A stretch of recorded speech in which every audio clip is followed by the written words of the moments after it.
Hello friends, स्वागत है आपका एजुकेशन ट्री में। मैं नरेंद्र आपका स्वागत करता हूं आज के वीडियो में, जिसमें दोस्तों बहुत ही मोस्ट टॉपिक है, जिसमें पढ़ाएंगे हम उत्तर भारत के राजवंश।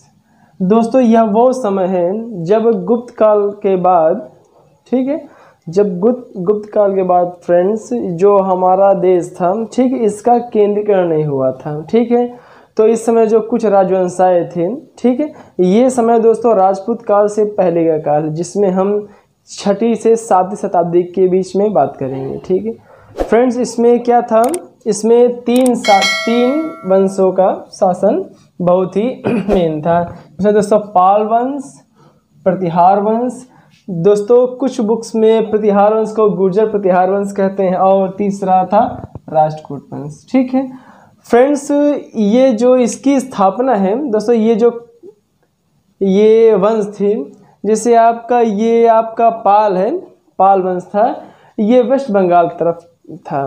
फ्रेंड्स जो आपका ये राष्ट्रकूट वंश है, ये आपका दक्षिण तरफ था। ठीक है दोस्तों, इनका जो समय एक पास का ही, लेकिन ये अलग अलग सिचुएटेड थे। और जो आपका ये प्रतिहार है, ये मध्य प्रदेश तरफ का वंश था। मतलब दोस्तों इनकी जो स्थापना हुई थी, ठीक है, वह आपका दक्षिण, जैसे आपका राष्ट्रकूट दक्षिण तरफ था, उसी समय जो गुर्जर प्रतिहार था, ये आपका मध्य प्रदेश तरफ था, और जो ये आपका पाल वंश, ये आपका वेस्ट बंगाल मतलब पश्चिम बंगाल तरफ यह वंश था। ठीक है, तो फ्रेंड्स हम क्या बताएंगे आपको, हम ये तीनों वंश पढ़ाएंगे। ठीक है दोस्तों, इन तीनों वंश से 3 वीडियो आएंगे, जैसे इसमें हम पहले आपको पाल, दूसरे में गुर्जर प्रतिहार, और तीसरे वीडियो में राष्ट्रकूट के बारे में बताएंगे। फ्रेंड्स आपको पता होगा बस केवल 5-6 दिन यूपीएससी के पेपर के बचे हैं। ठीक है फ्रेंड्स, आपसे आशा करते हैं आप लोग क्या कीजिए, आप लोगों ने जो आज तक पढ़ा हो, ठीक है, उसको ही रिवाइज कीजिए, नया ना पढ़िए। दोस्तों होता क्या है, हमारा जो मन है, एक बार हम पढ़ते हैं तो हमारा मन नया पढ़ने के लिए कुछ ज़्यादा ही आतुर होता है। ठीक, इससे दोस्तों होता क्या है कि हम जो नया पढ़ते हैं तो पुराना हम उसको फॉरगेट करते भूलते चले जाते हैं। ठीक है फ्रेंड्स, ये तो आवश्यक ही, आप सबने पढ़ा होगा इसके बारे में। ठीक है, और इसके कुछ टॉपिक हम आपको बताएंगे।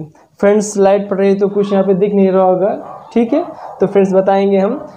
दोस्तों इससे आपका ये पाल वंश है, पाल वंश की स्थापना, दोस्तों हर एक वंश होता है, वंश से स्थापना और जो आखिरी उसका शासक होता है उसके बारे में मोस्ट क्वेश्चन बनते हैं। जैसे आपका आयोग ऐसा क्वेश्चन बनाता है, ठीक है, जो आपका कोडिंग के द्वारा क्वेश्चन बनाते हैं, मिलान करने वाले अधिकतर क्वेश्चन बन जाते हैं। तो फ्रेंड्स इससे पहले देखते हैं हम पाल में, पहला वो है गोपाल। दोस्तों यह गोपाल का समय है, यह वही समय है जब आपका पहला आक्रमण हुआ था मुस्लिमों का। ठीक है, जिसमें मोहम्मद बिन कासिम ने आक्रमण किया था, तो ये वही शासक है गोपाल। ठीक है, जिसने जो आपका पहला आक्रमणकारी था, ठीक, उसका सामना किया था। और फ्रेंड्स ये जो गोपाल थे, ठीक है, हम दोस्तों जो इसका अगला वीडियो लाएंगे, उसमें आपको हम पाल वंश के सारे शासक क्रम वाइज, फिर गुर्जर प्रतिहार, तीसरे में दक्षिण तरफ के शासकों को बताएंगे। फ्रेंड्स आपको थोड़ा मोटा मोटी हम बता देते हैं जो इसमें शासक हैं। इससे पहले पाल शासक गोपाल थे, उनके पुत्र धर्मपाल, उनके पुत्र देवपाल, इसके बाद आगे आएंगे विग्रहपाल, नारायणपाल, महिपाल, रामपाल व मदनपाल। दोस्तों पाल वंश के जो आखिरी शासक थे वह मदनपाल थे। फ्रेंड्स जो क्वेश्चन बनते हैं आपका पहले दूसरे, आखिरी के पहले दूसरे ज़्यादा क्वेश्चन बनते हैं। तो जो पाल शासक थे उनमें गोपाल थे, जिनका समय था 750 से 770 ईस्वी। उन्होंने जो शासन किया था 750 से 770 ईस्वी के बीच में शासन किया था। उनके बाद दोस्तों धर्मपाल आते हैं, या गोपाल के पुत्र होते हैं। इनका जो टाइम पीरियड है 770 से 810, जब इनका देहांत होता है तो इनके पुत्र धर्मपाल शासक बनते हैं। दोस्तों उनके बाद शासक आते हैं देवपाल, जिनका समय 810 से 850। ठीक है फ्रेंड्स, आगे आएंगे विग्रहपाल, जिनका समय होता है 850 से 854। नेक्स्ट नारायणपाल, उसके पास महिपाल, रामपाल व मदनपाल। मदनपाल का समय 1144 से 1162। दोस्तों यह वही समय है जब मोहम्मद गजनवी ने भारत पे कईयों बार आक्रमण किए थे। ठीक है, तो फ्रेंड्स जब बताएंगे आपको पाल शासक के बारे में तो इनके बारे में सारी जानकारी आपको बताएंगे। फ्रेंड्स अब हम आते हैं गुर्जर प्रतिहार वंश। कुछ बुक्स में प्रतिहास, कुछ बुक्स में गुर्जर प्रतिहार वंश के बारे में बताया गया है। दोस्तों जो गुर्जर प्रतिहार थे उनके जो फाउंडर थे, उनके जो स्थापनकर्ता थे वह नागभट्ट प्रथम थे, जिनका समय दोस्तों 730 से 750। फ्रेंड्स ये आपके पाल शासक के आसपास का ही समय है। आपको बताएं ये आपका मध्य प्रदेश तरफ था और ये आपका पश्चिम बंगाल तरफ था। दक्षिण में आपका राष्ट्रकूट वंश था। तो जो प्रतिहार वंश के संस्थापक है वह नागभट्ट हैं। उसके बाद वत्सराज 775 से 800, फिर नागभट्ट सेकेंड, फिर मिहिर भोज। दोस्तों मिहिर भोज जो बहुत ही मोस्ट राजा हैं। दोस्तों ये आपका यूपीएससी का पेपर हुआ था, उसमें यह क्वेश्चन भी आया था कि किस राजा को आदिवराह की उपाधि दी गई थी। दोस्तों वो मिहिर भोज थे। मिहिर भोज को आदिवराह की उपाधि दी गई थी। इनका समय 836 से 885। नेक्स्ट दोस्तों महेंद्र पाल प्रथम और उसके पास महिपाल। ठीक है दोस्तों ये आपके जो शासक हैं, ठीक, ये प्रतिहार वंश के थे। दोस्तों इसमें कुछ ज़्यादा शासक थे, हमें मेन आपके लिए रखा है। ठीक है, पढ़ने के लिए तो बहुत कुछ है, लेकिन आप मेन करके ज़्यादा पढ़े जिनके बारे में क्वेश्चन बनते हैं दोस्तों। फ्रेंड्स उसके बाद लास्ट आएगा राष्ट्रकूट जो दक्षिण में था। दोस्तों इनके जो स्थापनकर्ता थे वो दंतीदुर्ग थे, जो 644 से 776 में थे। फ्रेंड्स कहा जाता है जो आपके प्रतिहार शासक है वो राष्ट्रकूटों के सामंत हुआ करते थे। ठीक है, तो जो राष्ट्रकूट का समय है 645 से 776 में दंतीदुर्ग ने इसकी स्थापना की थी। उनके बाद कृष्ण प्रथम, उसके बाद ध्रुव ने प्रतिहार शासक वत्सराज को हराया था। फ्रेंड्स जब हम आपको इनके बारे में सारी बात बताएंगे ये सारे फैक्ट आपको लिखवा देंगे। फ्रेंड्स इसके बाद नेक्स्ट है गोविंद तृतीय, फिर इसके बाद अमोघ वर्ष, कृष्ण द्वितीय और इंद्र राष्ट्रकूट वंश के अंतिम शासक थे। ठीक है फ्रेंड्स, तो आइए हम लोग आते हैं इसके दूसरे वीडियो में। सॉरी दोस्तों वीडियो नहीं, इसका दूसरा लेक्चर जिसमें हम बताएंगे आपको पाल शासक।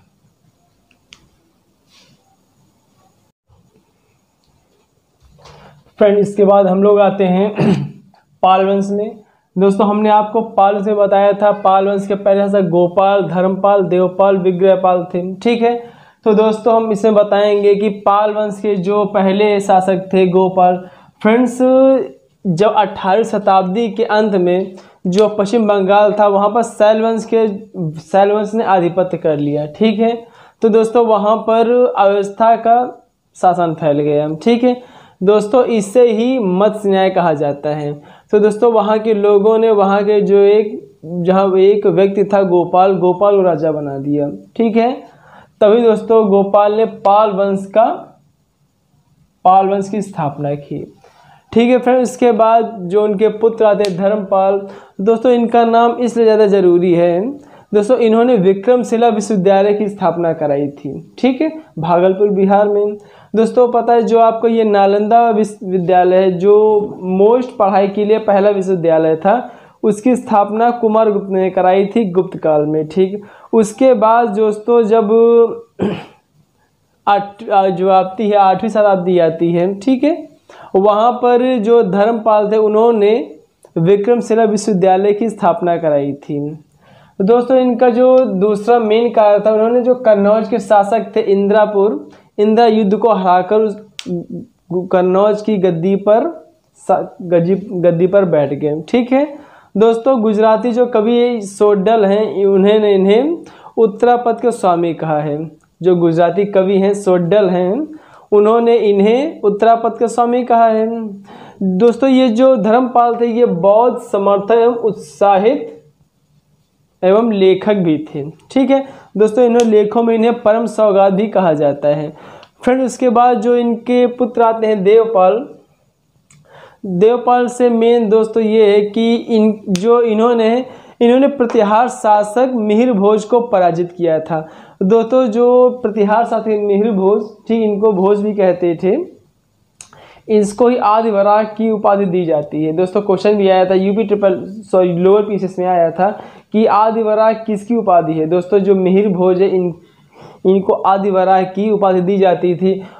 दोस्तों देवपाल ने आदि वराह को हराया था। आदि वराह मतलब मिहिर भोज, ठीक है दोस्तों। उसके बाद जो आते हैं विग्रहपाल, नारायण पाल आते हैं, इनके बारे में इतना ज़्यादा कुछ मोस्ट नहीं है।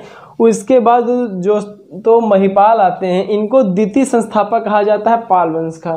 फ्रेंड्स एमसीक्यू में तो आता ही है आपका, ये आपका आयोग भी पूछा जा सकता है, ठीक है, कि पाल वंश के दूसरे संस्थापक कौन है, महिपाल हैं दोस्तों। उसके बाद देखिए जो आपका ये पाल वंश है ये एमपी में था, सॉरी दोस्तों ये वेस्ट बंगाल में था, ठीक है। उसके बाद आता है प्रतिहार वंश, जिसको कहते हैं गुर्जर प्रतिहार वंश, जो आपका एमपी तरफ था दोस्तों। जो ये आपका प्रतिहार वंश, इसमें जो ग्वालियर प्रशस्ति है उसमें जो प्रतिहार शासक हैं वो उनको लक्ष्मण का वंशज कहते हैं। लक्ष्मण कौन, रामायण के जो नायक थे, राम के जो छोटे भाई थे लक्ष्मण, उनके वंशज कहते थे, प्रतिहार को माना जाता है, जो ग्वालियर प्रशस्ति में लिखा हुआ है, ठीक है दोस्तों। इनकी जो स्थापना थी हरिश्चंद्र नामक राजा ने की थी, जो ग्वालियर प्रशस्ति में इसका वर्णन है। और ग्वालियर प्रशस्ति में इन्हें म्लेच्छों का नाशक भी कहा जाता है दोस्तों। इनको जो नागभट्ट हैं, नागभट्ट को इनका संस्थापक माना जाता है, लेकिन वत्सराज को इस वंश का वास्तविक संस्थापक माना जाता है दोस्तों। ये जो आपका प्रतिहार वंश है, इनके जो महानतम शासक थे मिहिर भोज थे। मिहिर भोज को ही भोज कहा जाता है। दोस्तों ये शासक महान इसलिए थे, अब देखिए दोस्तों जो आदि वराह की उपाधि मिहिर भोज को दी जाती है दोस्तों, ये क्वेश्चन इतने बार इसीलिए आया है, ठीक है। भोज को ही मिहिर भोज कहते थे और मिहिर भोज को आदि वराह की उपाधि दी जाती थी दोस्तों। जो उसके बाद और प्रतिहारों से ज़्यादा कुछ नहीं आता है। नेक्स्ट उसके बाद हम आ जाते हैं राष्ट्रकूट वंश दोस्तों। ये राष्ट्रकूट वंश जो आपका दक्षिण तरफ था, हमने आपको बताया था इसके पहले कि जो आपका जो देखिए जो पाल वंश था ये बंगाल तरफ था, प्रतिहार मध्य प्रदेश तरफ था, और ये जो राष्ट्रकूट था ये हमारा दक्षिण तरफ था, ठीक है। और फ्रेंड्स जो इसकी स्थापना थी दंती दुर्ग ने की थी। हमने आपको अभी बताया था कि राष्ट्रकूट वंश की स्थापना दंती दुर्ग ने की थी दोस्तों। इन्होंने जो अपनी राजधानी थे सोलापुर के निकट मान्यखेत में स्थापित की थी दोस्तों। जो दंती दुर्ग हैं उन्होंने उज्जैन में हिरण्य मैदान यज्ञ कराया था, और उसी में जो प्रतिहार शासक थे वो द्वारपाल थे, जो दंत दुर्ग ने कराया था हिरण्य दोस्तों फ्रेंड्स एक मिनट जरा,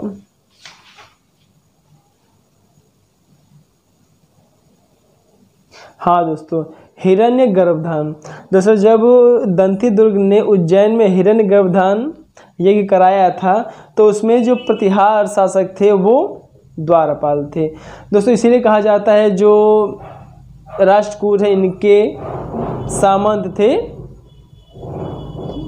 प्रतिहार वंश, ठीक है दोस्तों। फ्रेंड्स इस जो इनके जो अंतिम शासक थे, ज़्यादा इनको कुछ पूछा जाता नहीं है दोस्तों, ठीक है। इनके प्रथम और अंतिम शासक मेन करके पूछे जाते हैं। जो इनके अंतिम शासक थे वो कृष्ण तृतीय थे। अब दोस्तों जो कृष्ण तृतीय हैं इनको जो एक मेन ये भी है कि जो चोल शासक थे परांतक प्रथा को हराया था किसने, कृष्ण तृतीय ने, ठीक है दोस्तों। और उत्तर पर अधिकार कर लिया था किसने, जो चोल शासक थे ये उत्तर तरफ थे, तो कृष्ण तृतीय ने चोल शासक को हराया था, परांतक प्रथम को हराया था दोस्तों। अभी वीडियो में बताएंगे आपको, हम जब पढ़ाएंगे चोल शासक तो आपको इसके बारे में बताएंगे दोस्तों। यही होता कोरिलेट करना, आपको कोरिलेशन आना चाहिए। और दोस्तों उसके बाद जो कृष्ण प्रथम थे, कृष्ण प्रथम उन्होंने 8वीं सदी में एलोरा मंदिर का निर्माण कराया था। आपने अजंता एलोरा की गुफाएं देखी होंगी, तो जो एलोरा का मंदिर है वो बनाया था कृष्ण प्रथम ने, ठीक है फ्रेंड्स। तो आपको हमारा चैनल कैसा लगा हो, लाइक सब्सक्राइब शेयर कीजिए। नमस्कार।